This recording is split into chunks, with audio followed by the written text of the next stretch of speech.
যোগিনী নিবারণ করার জন্য মন্ত্র আজকে নিয়ে এসেছি আপনাদের সম্মুখে। নমস্কার বন্ধু, আমার নাম গাছিরাম। আপনি দেখছেন মন্ত্রকুণ্ড ইউটিউব চ্যানেল।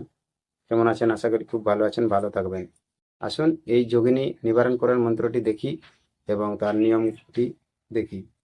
নিয়ম হলো, স্নান করিয়া পবিত্র হয়ে কয়লা কয়লার গুল নেবেন এবং এটিকে পেষণ করবেন। পেষণ করতে করতে এই যে মন্ত্রটি বলবো, মন্ত্রটি আপনি মুখস্থ করবেন। মুখস্থ করে যেমনভাবে বলা হয়েছে সিদ্ধ করতে হবে, সিদ্ধ করবেন, তারপরে প্রয়োগ করবেন। কয়লাগুলোকে পেষণ করতে করতে এই মন্ত্রটি 7 বার মাত্র উচ্চারণ করবেন। যার বাড়িতে যোগিনী প্রবেশ করেছে বা কারো গৃহে, কারো শরীরে, তো যোগিনী সেখান থেকে নিবারণ হয়ে যাবে। মন্ত্রটি যথাসম্ভব ভালো করে শেখার চেষ্টা করবেন। নমস্কার, জয় ভারত, ধন্যবাদ।